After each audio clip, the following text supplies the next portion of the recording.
और आप देख रहे हैं हमारा YouTube चैनल शब्द शैलेंद्र से। आज हमारे साथ हैं वर्षा वर्मा जी, जो एक बहुमुखी प्रतिभा की धनी हैं।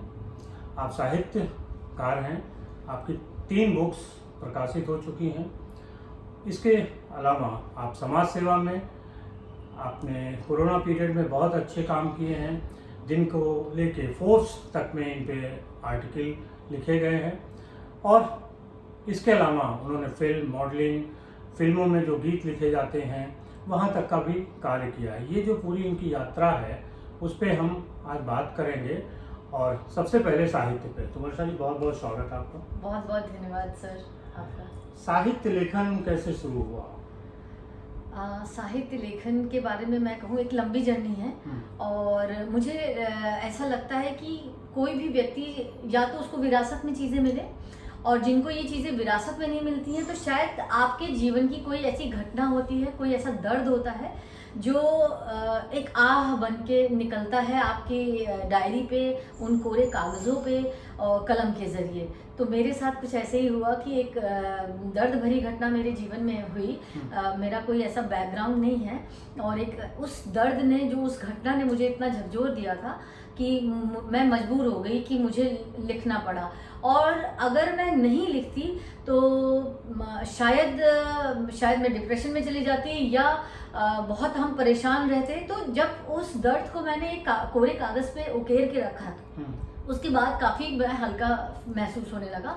तो फिर ये एक चीज़ हैबिट में आने लगी, और धीरे धीरे इसमें रुचि बढ़ने लगी, और धीरे धीरे इसने एक किताब का रूप ले लिया।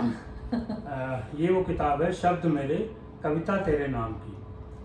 2017 में रिलीज हुई थी पुस्तक मेले में। और जो उस समय नई मंत्री बनी थी स्वाति सिंह, उन्होंने इसका विमोचन किया था। हम लोगों की मुलाकात भी पहली वहीं हुई थी। इसके विषय में थोड़ा सा लोगों को बताइए।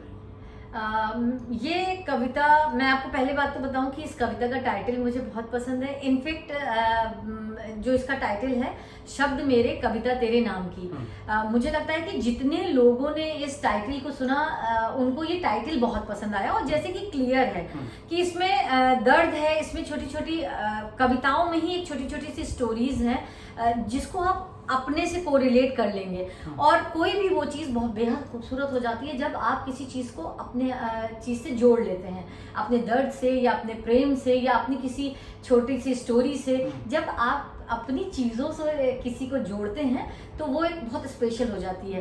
तो ये जो किताब है, मुझे लगता है इसलिए ज़्यादा स्पेशल है क्योंकि इसके अंदर की चीज़ें लोग अपने आप से कोरिलेट कर लेते हैं, इसके टाइटल को कोरिलेट करते हैं, तो ये ज़्यादा स्पेशल हो जाती है। इसमें लगभग 100 कविताएं हैं, और ये मेरी पहली किताब थी।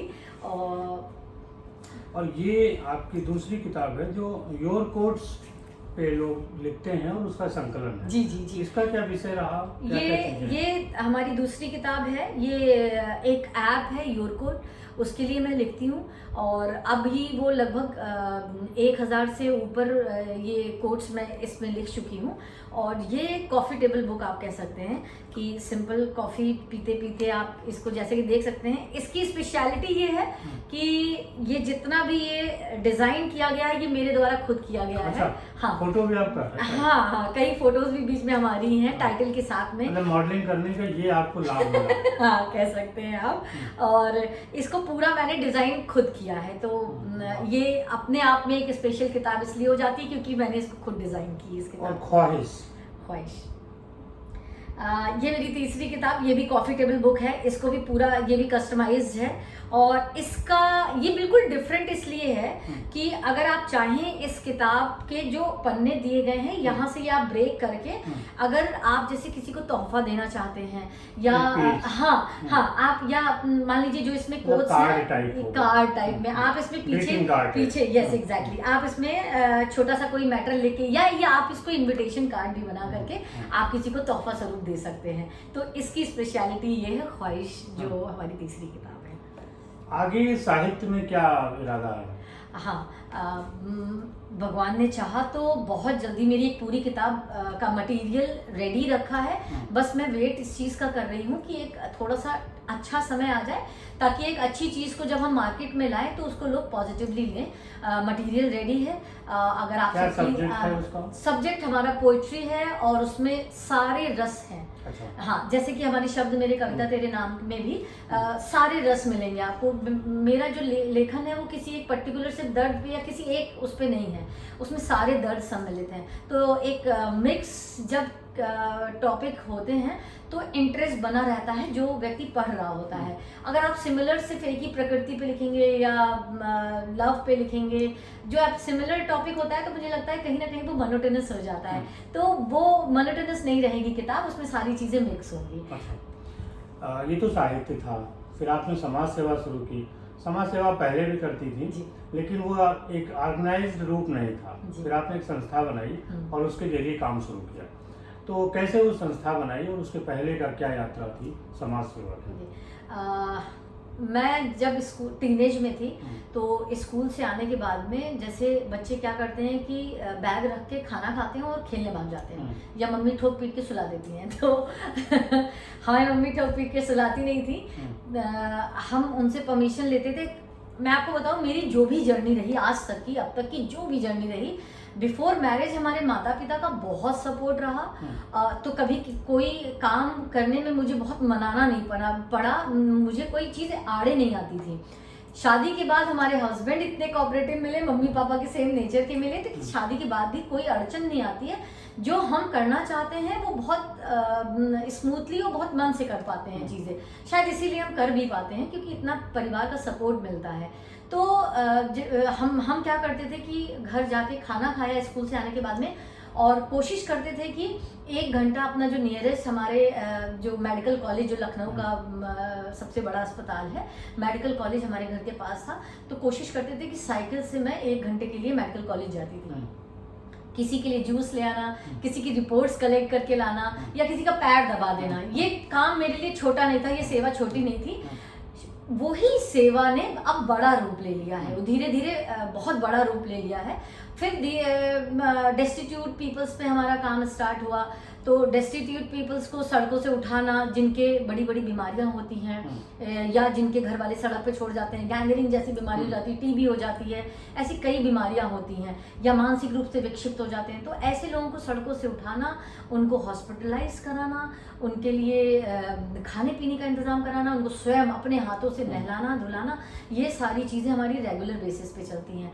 उसके बाद फिर मैंने कोई प्लानिंग नहीं की, लेकिन चीज़ें होती गई। अब जब आप किसी की सेवा कर लेते हैं तो आपका अटैचमेंट हो जाता है। तो एक अटैचमेंट के बाद अगर फिर उस व्यक्ति वो ठीक हो गया, अगर मान लीजिए, तो हमने कहीं शेल्टर होम में शिफ्ट कर दिया, नहीं ठीक हुआ तो उसकी डेथ होगी, ऑब्वियस है। अगर डेथ हो जाती थी तब एक मन में चीजें कचोटती थी कि डेथ के बाद जब मैंने इतनी सेवा की है तो क्यों मुझे लास्ट राइट्स मुझे ही मिलने चाहिए भाई, जब उनके परिवार का कोई नहीं है। और तो मुझे कहीं ना कहीं कचोट रही थी चीजें कि इसके लास्ट राइट्स अगर मुझे मिल जाए तो एक सेटिस्फेक्शन वाली फीलिंग रहेगी। तो लास्ट राइट्स के लिए फिर जो मेरा पहला केस था, काफ़ी लंबे समय तक उसका ट्रीटमेंट हुआ सिविल हॉस्पिटल में, और लास्ट राइट उसका नहीं मिल पाया मुझे, क्योंकि मुझे लीगल चीज़ें नहीं पता थी कि क्या क्या अप एंड डाउन्स आएंगे या पॉजिटिव नेगेटिव सारी चीज़ें। फिर मैंने उस पर थोड़ा सा वर्कआउट किया। उसके बाद में फिर मुझे हॉस्पिटल का भी सपोर्ट मिलने लगा और मैं उन लोगों को क्रिमेट अपने हाथ से करने लगी। उसका पॉजिटिव पॉइंट ये रहा कि जब मैंने खुद पहल की तो हॉस्पिटल अब हमें खुद से अप्रोच करने लगे जी, कि डेस्टिट्यूट बॉडीज के लिए या कोई ऐसा परिवार जिसके पास पैसे नहीं है और क्रिमेशन कराना है, तो उनको हम ये चीज़ें करते थे। और ये भी कार्य चल रहा था, धीरे धीरे ये चीज़ें बहुत अच्छा बड़ा रूप ले चुकी थी। और इसी बीच क्रिमेशन से पहले ही लगभग 6 साल पहले लोगों ने कहा या खुद को भी रियलाइज़ हुआ कि चीज़ें अब बड़े रूप में हो रही हैं, तो आप अकेला चलो से अभी थोड़ा सा मुश्किल आएगी, तो उसको एक संस्था का रूप देना बहुत ज़रूरी था। फिर मैंने अपनी संस्था को प्रॉपर रजिस्टर्ड करवा लिया। एक कोशिश ऐसी भी हमारी संस्था का नाम है। मुझे इसका भी टाइटल बहुत पसंद है क्योंकि आप मानिए कि जब छोटी छोटी कोशिशें होती हैं वही एक बड़ी फिर बड़े उसका रूप लेती हैं। तो फिर हमने रजिस्टर्ड कराया और अभी कोरोना पीरियड में एक वापस हमारे साथ ऐसी अप्रिय घटना हुई। उसने मुझे अंदर ही अंदर इतना झकझोर दिया कि मैं सो नहीं पाई रात भर। मैंने अपनी दोस्त को खोया, बचपन के मित्र को खोया। मित्र को खोना और उसके बाद उसकी डेड बॉडी को अस्पताल से क्रिमेशन सेंटर तक ले जाने का वो जो 4 घंटे का वेटिंग पीरियड था हमारे लिए, बिकॉज लगभग 4.5 किलोमीटर का दायरा है या राम मनोहर लोहिया अस्पताल से क्रिमेशन सेंटर तक का, बैकुंठ धाम तक का। उस 4 किलोमीटर के लिए मुझे शव वाहन करना था तो मैंने 3 कॉल किए। 3 कॉल में एक ने 10,000, एक ने 12 और एक ने 15,000 मांगे। और ऊपर से कंडीशन ये भी थी कि अगर हम, चूंकि उस समय कोरोना पीरियड में डेथ का रेशियो बहुत हाई हो रहा था और तो लाइन लग रही थी, तो उसमें ये था कि अगर हमने 1 घंटे रुका तो 1,000 रुपये पर आवर बढ़ता रहेगा। तो इस चीज़ ने मुझे इतना ज़्यादा झकझोर दिया कि मुझे लगा कि ये मैं आज मुझ पे पड़ी, तो हम इस चीज़ को रियलाइज कर रहे हैं। न जाने कितने परिवार इन चीज़ों को डेली फील कर रहे होंगे या इन परिस्थितियों में, इन परेशानी में जूझ रहे होंगे। उसी समय गाड़ी में बैठे बैठे एक आइडिया क्लिक किया कि कैसे इस चीज़ को अपनी तरफ से हम सेवा, एक ऐसी सेवा दे पाएँ जिससे कि इस परेशानी से हम निकाल पाएँ। रात में मैंने आकर के घर पे सोशल मीडिया पे मैंने एक छोटा सा मैसेज वायरल किया कि मुझे एक मारुति वैन चाहिए और एक ड्राइवर के लिए। 1 घंटे बाद मैंने ड्राइवर की अपील कर दी। रात तक मेरे पास सैकड़ों कॉल आई, लेकिन आप ये जानिए कि सैकड़ों में से सारी कॉल रिजेक्ट हो गई जब लोगों को ये पता चला कि मुझे उस गाड़ी में शव ढोना है। और जो ड्राइवर है उसको इस बात से प्रॉब्लम हुई कि कोरोना की डेड बॉडी, तो एक्चुअली जब परिवारजन नहीं छू रहे थे तो वो कैसे छूता। तो रात भर में सारी कॉल आने के बाद में सब रिजेक्ट हो गई। ठीक है, मैं मेंटली प्रिपेयर थी, अगर हमें गाड़ी नहीं मिलती मैं अपनी पर्सनल कार लगा देती, और अगर ड्राइवर नहीं मिलता तो भगवान की इतनी कृपा है कि मैं कैंटर से लेकर के कोई भी गाड़ी में ड्राइव कर सकती हूँ। तो मुझे लगा कि कल से हम अपनी गाड़ी लेकर के हम ये सेवा स्टार्ट कर देंगे। फिलहाल सवेरे 8 बजे हमारे पास एक कॉल आती है कि हम अपनी गाड़ी देने के लिए तैयार हैं शव वाहन के रूप में। मैंने कहा चलिए, मतलब एक पॉजिटिव चीज़, एक पहल, अच्छी पहल हो गई। 8:30 बजे तक एक हमें ड्राइवर भी मिल जाता है। वो वहाँ से गाड़ी ले करके मेरे घर आता है। मैं उस पर सिंपल सा एक मैसेज लिखती हूँ, एक कोशिश ऐसी भी, और निःशुल्क शव वाहन के साथ में अपना फ़ोन नंबर और एक प्लाकार्ड लेकर के मैं राम मनोहर लोहिया अस्पताल के बाहर बैठ जाती हूँ। अब वो जो प्लाकार्ड था जिस पे लिखा हुआ था निःशुल्क शव वाहन और मेरा फ़ोन नंबर, सोचिए आप उस चीज़ को समझने के लिए पब्लिक को 2.5 घंटे लगे। लोगों ने बहुत सारी क्वेरी की। जो मेरे पास पहला कॉल 2.5 घंटे के बाद आया, शैन जी मैं आपको बताऊं कि 7 बार उसने मुझसे घुमा घुमा के पूछा क्या वाकई में निःशुल्क है, पैसे नहीं लेंगी, कोई हिडन कॉस्ट तो नहीं है, देखो वहां पे जाके अगर मांगा तो मैं कुछ देने वाला नहीं हूँ। तो उसने 7 बार मुझसे क्लियर किया। फिर उसका विश्वास जीता मैंने। उससे कहा कि भाई गाड़ी भी बगल में खड़ी है, हम भी हैं, ड्राइवर भी है, अगर आप चाहें तो तुरंत उसको आजमा लीजिए। फिलहाल उसने आजमाया और पहले दिन 5 केसेस हम लोगों को मिले, क्योंकि पहले दिन हमारा ट्रेनिंग पीरियड का था, क्योंकि हमें खुद नहीं पता था कि हम क्रिमेशन कैसे करना है, क्रिमेशन सेंटर में जाएंगे तो चीज़ें क्या है। पैंडेमिक की वजह से सारे रूल्स रेगुलेशन चेंज हो चुके थे। वो ट्रेनिंग पीरियड फर्स्ट डे का था। नेक्स्ट डे पूरी सेवा हुई। उसके बाद में पर डे के हिसाब से 12 से 15 बॉडी हमारी लिस्ट में चूंकि आने लगी, सैकड़ों कॉल। आप बिलीव नहीं करेंगे, हमारे पास रात से सारी रात कॉल आती थी कि हमारी प्री बुकिंग के लिए। फिर मुझे ये रियलाइज़ हो गया कि एक गाड़ी, एक ड्राइवर और एक अटेंडेंट से नहीं होने वाला है। फिर मैंने दूसरी गाड़ी तीसरे दिन पे लगा दी थी। फिर धीरे धीरे भगवान की कृपा रही और लोगों ने सहयोग किया, तो ऐसे 3, फिर 4, फिर 5 गाड़ियाँ। तो इसका ये बेनिफिट रहा कि जो बड़े बड़े अस्पताल थे लखनऊ के, जैसे DRDO में या राम मनोहर लोहिया मेडिकल कॉलेज की मॉर्चरी के बाहर, तो इस तरह से मैंने ये 4 गाड़ियों को कवर किया। एक गाड़ी मैंने ऐसी लगाई जो पूरे इंडिविजुअल हाउसेस को कवर कर रही थी पूरे लखनऊ में। ये बहुत इंपॉर्टेंट बात इसलिए मैं बताऊं कि उन बीचों चीज़ें इतनी हाईलाइट हो गई थी कि फॉरेन कंट्री से हमारे पास बहुत कॉल आने लगी। तो वो ऑब्वियस है कि ज़्यादातर बॉडीज हमें इंडिविजुअल हाउसेस से मिली, तो उनके लिए ये स्पेशली सेवा हम लोगों ने चौथी गाड़ी वहाँ पे लगाई।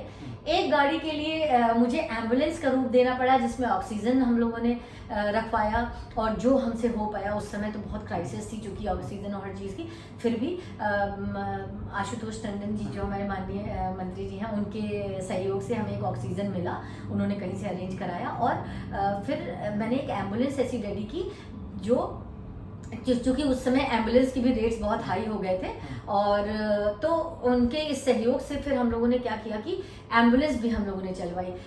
हालांकि पेशेंट कम ही जा रहे थे, लेकिन कंपैरेटिवली शव वाहन हमारा ज़्यादा डिमांड में था, लेकिन फिर भी वो एम्बुलेंस ने भी बहुत काम में आई। घरों से अस्पताल तक पहुंचाना, या अस्पताल से घरों तक पहुंचाना, या अस्पताल से अस्पताल तक पहुंचाना, तो ये 5 गाड़ियों ने अलग अलग एरिया पकड़ा, एरिया पकड़ा और अलग अलग काम किया। तो ये 5 गाड़ी उस समय के लिए समझ लीजिए वरदान साबित हो रही थी लोगों के लिए, जिनके पास पैसे नहीं थे या गाड़ियों की कमी हो गई थी, अस्पतालों में बहुत गाड़ियां कम हो गई थी उन दिनों।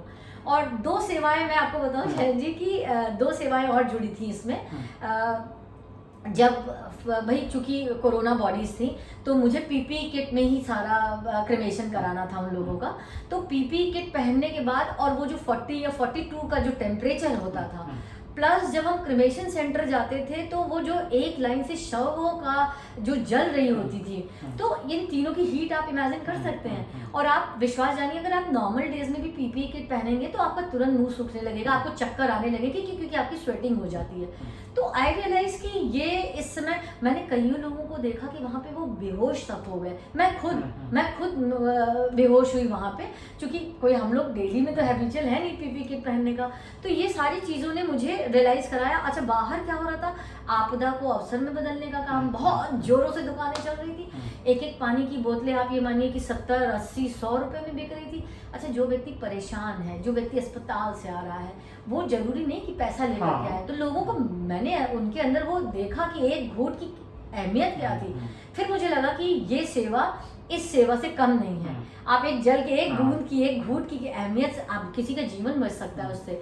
तो फिर मैंने 2 बड़े क्रिमेशन सेंटर पे पंडाल लगा करके, 2 टेबल और चेयर लगा करके निःशुल्क जल की भी सेवा स्टार्ट की। आप उस समय आप ये समझिए कि इतने पीक पे चीज़ें होती थी कि 500 पैकेट पानी के, जिसमें 24 बोतलें होती हैं, 500 तक हमारी एक दिन में ख़त्म हो जाती थी, इतनी रिक्वायरमेंट थी।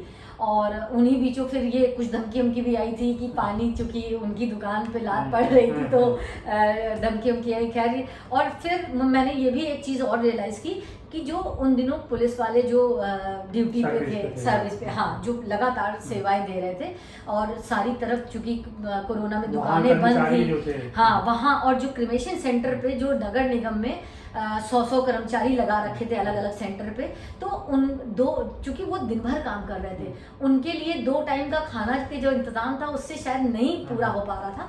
तो वो इंतजार में रहते थे कि कोई शायद कोई तो वो आए, कुछ दे जाए टाइप से। तो मैंने भोजन वितरण का भी कार्यक्रम किया, और लगभग 400 पैकेट या 450 पैकेट डिपेंड करता था, वो मैंने बनवाने स्टार्ट किए। इसमें भी एक हिडन चीज़ ये थी जो लोगों को नहीं पता है, मैंने कोई बहुत संपन्न लोगों से ये नहीं बनवाए भोजन। मैंने ऐसी 3 परिवार चुने जिनके घरों में लॉकडाउन की वजह से भुखमरी का रहा, या कुछ लोगों ने ये सोचा कि पूरे परिवार के साथ मैं आत्महत्या कर लूं, क्योंकि उनके पास काम छिन गया था। तो 3 परिवार मैंने ऐसे चुने, और कोशिश की कि उनको ये छोटा सा एक मदद उनको भी हो जाए, और जो कर्मचारी उनका भी पेट भर जाए, और जो एक सेटिस्फेक्शन वाली फीलिंग आनी हो वो हमें भी मिल जाए। तो एक पंथ और कई काज हो गए थे। अगर संख्या में पूछें तो कितने किए होंगे, कुछ आइडिया है?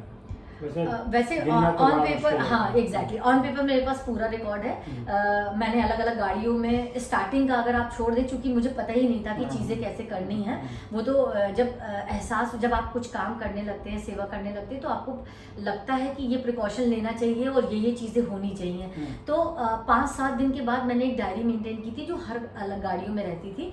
आप मान के चलिए कि पूरी डायरियाँ वो भरी हुई हैं, और हमारे पास अभी इतनी गड्डियाँ हैं कागज़ की बिल्कुल जो व्यवस्थित जो करना। हाँ व्यवस्थित, मैं अभी आपको दिखा भी सकती हूँ, तो वो उसमें पूरा डिटेल है। अच्छा। जिन जिन परिवारों की मदद हुई है उनका फ़ोन नंबर, कहाँ से कहाँ बॉडी पहुँचाई गई है, कौन सी तारीख को पहुँचाई गई है, पेशेंट का क्या नाम था, क्योंकि भगवान ना करे लेकिन हो सकता है फ्यूचर में हमारे ऊपर कभी कोई बात आ जाए, तो उन चीज़ों के लिए फिर मुझे लगा कि रिकॉर्ड रखना ज़रूरी है। स्टार्टिंग में तो नहीं रख पाए, जिस समय पीक पे था तो कभी 12, कभी 13, कभी 15 से ज़्यादा तो खैर हम नहीं कर पाए, क्योंकि कैपेसिटी भी होती थी आने जाने की और इन सब चीज़ों की। तो 15 भी डेड बॉडी हम लोगों ने एक एक दिन में क्रिमेट की है।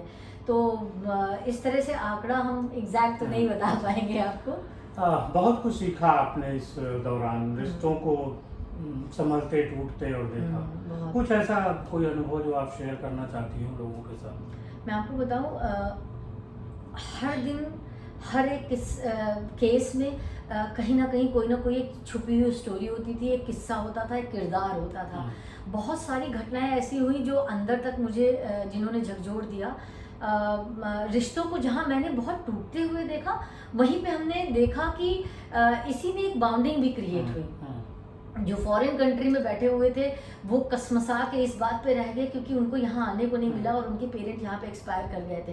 तो जिनके घरों में, जिनके पास बहुत पैसा भी भरा हुआ था ना, तो उनको भी ये एहसास हुआ कि ये जब आपके ऊपर कोई इस तरह की दैवीय आपदा आती है तो आपके हाथ पैर कटे हुए थे। इस समय आप ये समझिए 2-2.5 महीने तक तो लोगों के पास चाहे जितना पैसा रहा हो, अगर नहीं ऑक्सीजन मिलना था तो ये नहीं मिला, और मान लीजिए मिल भी गया तो नहीं बचना था तो नहीं बच पाए।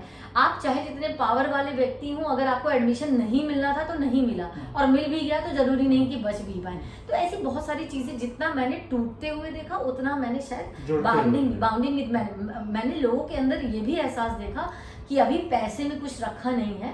फिलहाल जितनी जिंदगी है, अगर आप अपने परिवार के साथ जी लें, दोस्तों के साथ जी लें, वो लम्हा जी लें, जो लोगों की डेथ हुई है वो लोग नहीं जी पाए, वो शायद पैसे की भड़बड़ में रह गए या बहुत सारी चीज़ें जो नहीं कर पाए, तो लोगों के अंदर एक चीज़ ये डर भी आया है कि जिंदगी जी लो।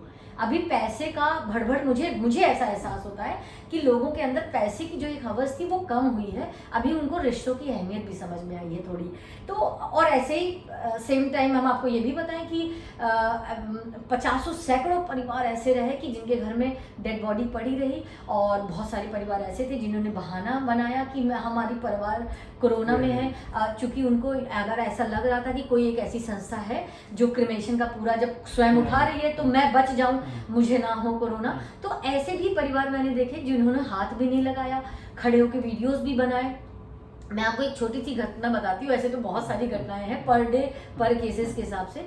एक छोटी सी घटना ये थी कि हम राम मनोहर लोहिया के इमरजेंसी के बाहर बैठे हुए थे और एक लड़का आता है, अच्छे परिवार का लड़का था, उसने पीठ पे बैग लाद रखा था और मेरे से 20-22 साल का वो लड़का होगा, और आ करके वो मुझे सिर्फ ऐसे देखने लगा। मैंने अपने हाथ में प्लाकार्ड ले रखा था जिसपे लिखा हुआ था निःशुल्क शव वाहन और फ़ोन नंबर। तो वो लड़का जब देखने लगा तो मुझे लगा, समझ में आ गया कि इमरजेंसी के बाहर है, दर्द में होगा और मे बी कि वो दर्द के मारे वो बेचारा बोल ना पा रहा हो मुझसे। तो मैंने उससे इशारे से पूछा कि इस प्लाकार्ड से रिलेटेड तुमको कोई बात करनी है? तो बोला हाँ। तो मैंने कहा बताइए, बहुत सिंपली मैंने कहा बताइए। तो कहने लगा सुनो मेरा बाप अंदर एडमिट है, ऐसे ही इतना ही रूड होके उसने मुझे बताया। मैंने कहा हाँ तो कह रहा मेरा बाप एडमिट है और वो 2 दिन में मरेगा।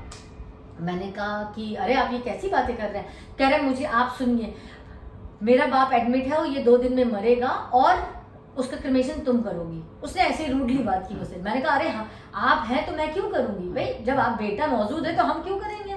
तो उसने कहा कि मेरा बाप अंदर है, वो मरेगा और उसका क्रिमेशन तुम ही करोगी, मैं जा रहा हूँ, मैं अब वापस यहाँ नहीं आने वाला हूँ। और वो ये कहता है और गाड़ी उठा करके भाग जाता है। आप ये सोचिए, अगर मुझे एक ये मलाल रहा कि अगर वो मुझे बता के जाता कि कौन से बेड पे हैं, कौन हैं, या कुछ मुझे और डिटेल दे जाता तो शायद हम उनकी कोई मदद कर पाते। तो ना मैं मदद कर पाई उनकी, और मुझे आज तक ये ऐसा मतलब फील होता है ऐसा कि ये ऐसे कैसे कि आप यंग हैं और बिल्कुल पापा हैं आपके, जिंदगी भर उन्होंने आपके लिए क्या नहीं किया होगा, क्या मतलब सोचिए आप एक बच्चे को परवरिश करने में 22 साल अपने उन्होंने क्या कुछ नहीं किया होगा, और बेटा एक झटके में भाग जाता है ये कह के कि उसे ये पता था। तो कहीं ना कहीं हमारी उस सेवा का मिसयूज भी हुआ है। तो मुझे उस चीज़ का भी बड़ा मलाल है कि परिवारों में जो अगर पता चल गया कि ये कर रही हैं तो लाओ हम ना करें। तो ये जो संस्कार जो हमारे चले आ रहे थे, मतलब मुझे आज तक नहीं समझ में आता है कि कोरोना का क्या ऐसा डर हो सकता है कि आप परिवार एक सेकंड में त्याग देंगे। तो बहुत सारी चीज़ें अंदर तक झकझोरी, और अगर उन दिनों हम हिम्मत हार जाते तो शायद सेवा नहीं दे पाते। एक चीज़ मैं आपको और बताती हूँ शरण जी, कि जो एक सेवा का दायरा हमारे पूरे लखनऊ तक सीमित था 5 गाड़ियों को लेके, उन्हीं 5 गाड़ियों के साथ अब वो दायरा पूरे उत्तर प्रदेश में बढ़ गया है। अच्छा। हाँ, अब हमारी वो सेवाएं पूरी तरह से निःशुल्क, चाहे वो एम्बुलेंस हो चाहे वो शव वाहन हो, पूरी तरह से निःशुल्क। अगर लखनऊ से बाराबंकी जाना हो या इटावा जाना हो या आगरा जाना हो, बनारस जाना हो, इलाहाबाद जाना हो, ऑल ओवर यूपी में कहीं भी अगर किसी भी व्यक्ति को अपने पेशेंट को लेके जाना हो या शव को लेके जाना हो, पूरी तरह से निःशुल्क है। और एक सेवा और बढ़ने वाली है, अभी नहीं बढ़ी है, लेकिन भगवान ना करे कि 3rd वेव आए, लेकिन कुछ तैयारियां मैंने ऐसी कर रखी हैं कि अगर इनकेस ऐसा कुछ आता है तो जो चीज़ें मैं नहीं कर पाई, मलाल रहा, उन चीज़ों की तैयारी मैंने अभी से कर रखी है। वैसे तो मैं चाहती हूँ कि 3rd वेव ना आए, चीज़ें भगवान करे ऐसे ही हंसता मुस्कुराता रहे हमारा लखनऊ। मैंने एक कॉन्सेंट्रेटर की व्यवस्था कर रखी है। अच्छा। जिन लोगों तक, चूँकि उस समय हमारे पास ऑक्सीजन की भी बहुत कॉल आई, लेकिन मैं नहीं कर पाई, मेरे हाथ पैर बंधे हुए थे, नहीं कर पाई मैं, चूँकि वो ऑक्सीजन मुझे अपनी गाड़ी में देना एम्बुलेंस में बहुत ज़रूरी था। तो मैंने एक ऐसा कॉन्सेंट्रेटर का एक इंतज़ाम करके रखा है, ताकि अब अगर किसी को ऑक्सीजन की ज़रूरत है तो मैं वो भी सेवा दे पाऊँ। और अगर प्रभु ने चाहा तो हम एक ऐसा जो AC बॉक्स आता है डेड बॉडी के लिए, अभी वो भी हम सोच रहे हैं कि अगर चीज़ें मेरे हिसाब से हुई तो मैं एक उस बॉक्स का भी अरेंजमेंट रखेंगे, ताकि अगर उन दिनों किसी को इस बॉक्स की ज़रूरत पड़े, होता नहीं जैसे कि कभी किसी को आना है, रुकना है डेड बॉडी को रोकना है क्रेमेशन, तो वो बॉक्स भी मैं पूरी तरह से, और ये सारी सेवाएं निःशुल्क रहेंगी। बहुत शुक्रिया। अच्छा, आप तो साहित्यकार हैं जी, और ये सारी जो जीवन के रंग हैं, बदरंग हैं, रंग हैं, जो भी हैं, कहीं ना कहीं झलकेंगे आगे। हाँ। कुछ लेखन में कुछ ऐसी, बिल्कुल। मैं बताऊं, जो चीज़ें अभी मैंने कोरोना से रिलेटेड कई पोएम लिखी हैं, लेकिन मेरे जहन में कुछ स्टोरीज चल रही हैं। अगर प्रभु की कृपा रही, सारी चीज़ें स्मूथली हो गई, तो बहुत जल्द मुझे लगता है एक शॉर्ट स्टोरी बुक भी पब्लिश हो सकती है हमारी, बशर्ते कि उसको मैं कितना टाइम लेती हूँ उसको पेन डाउन करने में, इन घटनाओं को। हाँ बिल्कुल, जो हमारा ये 2-4 महीने का जो भी पीरियड रहा, जो हमारा एक्सपीरियंस रहा, जो जिन केसेस के साथ जो हमारा लगाव रहा, या उन केसेस से मैंने क्या खोया क्या पाया, और उन केसेस की जो दर्द भरी जो कहानी रही, ये सारी चीज़ें मैं चाहती हूँ कि मैं पेन डाउन करके एक शॉर्ट स्टोरी, मतलब एक कविताएं की बुक तो हमारी पूरी ऑलमोस्ट रेडी है, बस उसको पब्लिश होना ही बाकी रह गया। लेकिन इसके बाद की अगर वो कोई रहेगी तो एक शॉर्ट स्टोरी बुक ज़रूर रहेगी हमारी। आपके व्यक्तित्व के और भी कुछ आयाम हैं। आप जूडो प्लेयर रही हैं, आपने मॉडलिंग भी की है, एक्टिंग भी की है, फिल्मों में आपने म्यूजिक कंपोजर की भूमिका भी निभाई, लिरिक्स की। जी। तो कुछ बताइए, इन बातों को लोग कम जानते हैं, लोग यही जानते हैं कि आप निःशुल्क शव वाहन का काम कर रही है। कुछ साल, लगभग हम 5-6 साल हमारी पोस्टिंग जो है आगरा में रही। मेरे हस्बैंड PWD में है, असिस्टेंट इंजीनियर हैं, तो 5-6 साल हम लोगों ने आगरा में बिताए। तो आगरा में मुझे नहीं पता कि पहला वो कौन सा काम आया था और कैसे आया था। लखनऊ में मैंने कुछ मॉडलिंग की थी, कुछ प्रोडक्ट मॉडलिंग की थी। अब ये छोटा रूप था, आगरा ने ये बड़ा रूप दे दिया था हमें। उस बीचों एक बिग बजट मूवी भी की थी मैंने, वाताज नाम की। जी, उसमें एक छोटा सा किरदार था हमारा प्रेस रिपोर्टर का। आपकी मैंने नौकरी उस समय निभाई थी उस मूवी में, और वो एक बड़ी बजट की मूवी थी जिसमें श्रेयस तलपड़े जी थे और मंजरी जी थी मेन लीड रोल में, और उसमें एक्टिंग की। और बाकी मैंने 9 डॉक्यूमेंट्री फिल्म की हैं जो जनहित के लिए होती हैं। हाँ, तो जनहित के लिए जो आप देखते होंगे जब आप मूवीज में जाते हैं तो एक डॉक्यूमेंट्री छोटी सी चलती है, चाहे वो तंबाकू से रिलेटेड हो या इस तरह की, तो 9 मैंने उस तरह की डॉक्यूमेंट्री फिल्म मॉडलिंग कर रखी थी। उसी बीच जो फिर प्रोडक्ट मॉडलिंग के लिए भी आए कि किसी इंस्टीट्यूट, किसी इंजीनियरिंग इंस्टीट्यूट के लिए ये आई डिमांड कि आप उसके लिए कोई शूट कर दीजिए, एड शूट कर दीजिए। तो इस तरह से प्रोडक्ट मॉडलिंग का भी छोटा सा एक हमारा पार्ट रहा। उन्हीं बीचों में आपको बताऊं, एक वृद्धाश्रम पे मूवी शूट हो रही थी, क्योंकि आगरा में एक हब है, आप मान के चलिए कि बहुत शूटिंग पॉइंट ऑफ व्यू से वहाँ पे अच्छा खासा शूट होता है। तो वहीं एक प्रमोशन चल रहा था एक मूवी का, उसी में कोई डायरेक्टर आए हुए थे। अच्छा। उन्होंने स्क्रीन पे वो चीज़ें देखी और वहीं मैं भी देख रही थी, और उन्होंने वहीं से मुझे पिक किया कि मुझे इस काम के लिए ये चाहिए। तो बाकी के ये सारे काम मिले। फिर उनको ये भी पता चला कि एक वृद्धाश्रम पे चूंकि वो मूवी बना रहे थे, तो उनको एक जो टाइटल सॉन्ग चलता है तो उसके लिए कुछ लिरिक्स चाहिए थे। तो फिर उसके लिए भी मैंने जो है अपने लिरिक्स दिए थे। तो ये चीज़ें होती गई, कोई मैंने बहुत एफर्ट नहीं लगाया इन चीज़ों के लिए, ना मूवीज़ के लिए ना डॉक्यूमेंट्रीज़ के लिए। मैंने एक सीरियल में काम किया, द सिटी नाम का एक सीरियल था। हाँ, द सिटी नाम का, उसमें मेरा एक कट्टर स्मार्ट पुलिस अफसर का रोल था। वो मुझे याद पड़ता है कि मैं इसमें एक जो गुंडा होता है उसको मैंने एक्चुअल बहुत मारा था। जो सिर्फ दिखाना होता है, मैंने उसको एक्चुअल बहुत मारा था। और सड़क की शूटिंग थी, वो मैंने उसको नाली में गिरा के मारा था। उसने मुझसे कहा था मैं तुमसे इस बात का बदला जरूर लूंगा। तो ये भी एक आगे में कोई प्लान है इस तरीके का? नहीं, मेरे पास अभी एक बहुत बड़े प्रोजेक्ट का आया था। 30,000 रुपीज़ पर डे वो पे कर रहे थे, लेकिन 1.5 साल के लिए मुझे बाहर जाना था। क्योंकि मेरा अब रुझान बहुत बुरी तरह से इसी में मन लगता है। अभी कहीं इन सब बाकी चीज़ों में मन नहीं लग रहा है।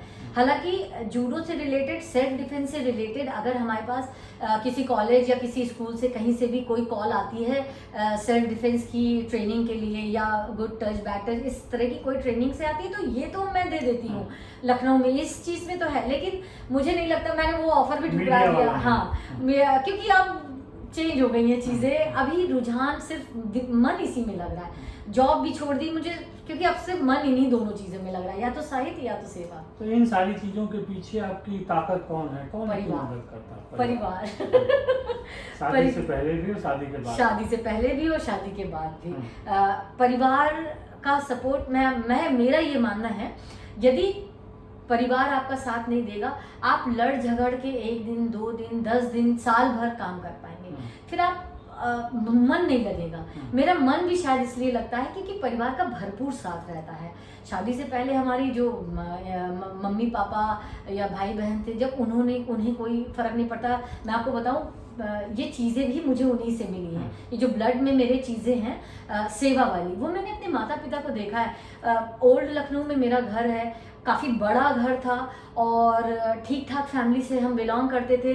तो मेरे पापा को मैंने हमेशा ये देखा कि मतलब वो घर सैकड़ों, वो इतना ब्लेस्ड घर है कि सैकड़ों लड़कियों की विदाई उस घर से हुई है। सैकड़ों, हाँ, मेरे पिताजी पूरी तरह से निःशुल्क, ये अब आप समझिए, हाँ, आप समझिए कि ब्लड में निःशुल्क जो ब्लड में आया है वो पिताजी से आया है। तो वो पापा पूरा घर दे देते थे शादी के लिए। काफ़ी बड़ा घर था, बड़े बड़े आंगन, जो नीचे एक लॉन का काम करते थे, वहीं पे खाना बनता था।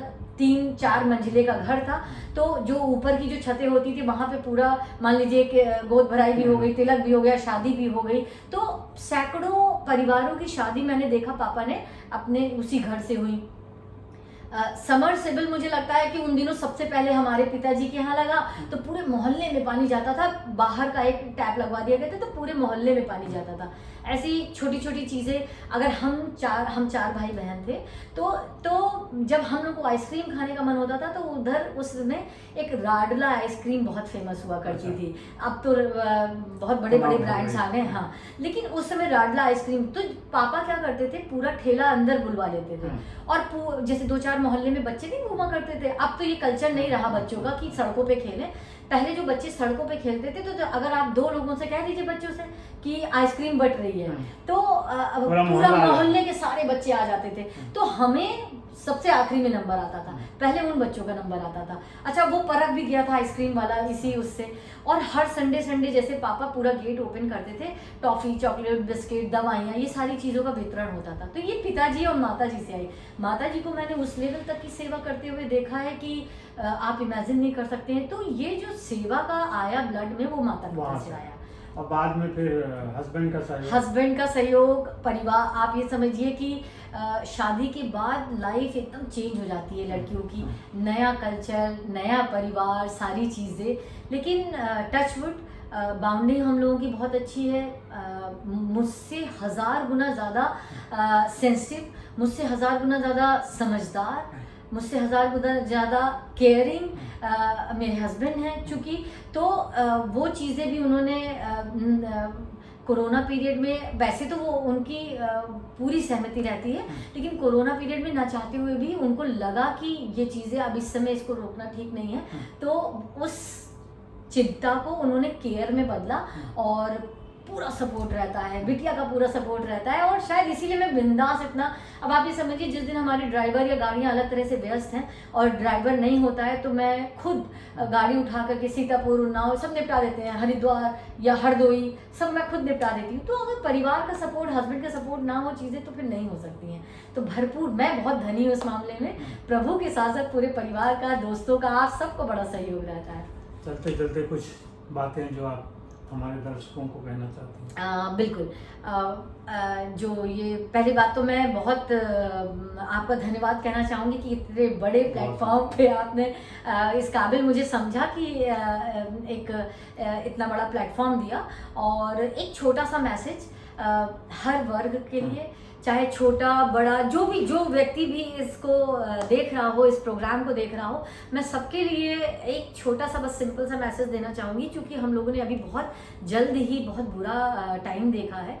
तो जो चीज़ें मैंने सीखी हैं वो ये है कि एक हमें सोच डेवलप करनी है, और वो है मदद की सोच। जो अभी हम लोग अपने तक या अपने परिवार तक सीमित रहते हैं या अपने लोगों में सीमित रखते हैं, ये मदद वाली सोच को, अभी इसका दायरा हमें बढ़ाना है, अपनी सोच डेवलप करनी है और मदद की सोच डेवलप करनी है।